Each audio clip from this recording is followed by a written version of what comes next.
আজকে আমরা দেখব কোঠারি কমিশন সম্পর্কে, যা গঠিত হয়েছিল 1964 সালে।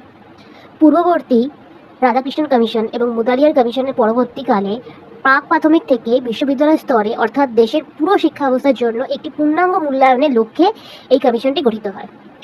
কমিশন গঠন ও পরিচালনা: সভাপতি ছিলেন ডক্টর দৌলত সিং কোঠারি, তৎকাল ইউজিসি চেয়ারম্যান, এবং সদ্য সচিব ছিলেন জেপি নায়ক। মোট সদস্য সংখ্যা ছিল 17 জন, যার মধ্যে 12 জন ভারতীয় এবং 5 জন বিশিষ্ট বিদেশি শিক্ষাবিদ। গুরুত্বপূর্ণ বিদেশি শিক্ষাবিদদের মধ্যে ছিলেন রজার র্যাভেল, জে.এফ. ম্যাকডুগাল ইত্যাদি। টাইমলাইন যদি বলা হয়, এই কমিশন গঠিত হয়েছিল 14 জুলাই 1964 সালে। রিপোর্ট জমা দেয় 29 জুন 1966 সালে। রিপোর্টের নাম ছিল এডুকেশন অ্যান্ড ন্যাশনাল ডেভেলপমেন্ট। এটি প্রায় 700 পৃষ্ঠার একটি দীর্ঘ দলিল ছিল, যা 19টি অধ্যায়ে বিভক্ত।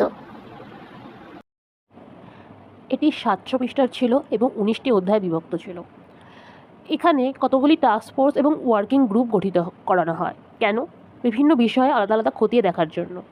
এখানে 12টি টাস্ক ফোর্স, যেমন প্রাথমিক শিক্ষা, মাধ্যমিক শিক্ষা, উচ্চশিক্ষা, কারিগরি শিক্ষা, কৃষিবিদ্যা ইত্যাদি, এবং 7টি ওয়ার্কিং গ্রুপ অর্থাৎ মহিলা শিক্ষা, অনগ্র শ্রেণী শিক্ষা, বিদ্যালয় পরিসংখ্যান ইত্যাদি ভাবে ভাগ করা হয়েছে।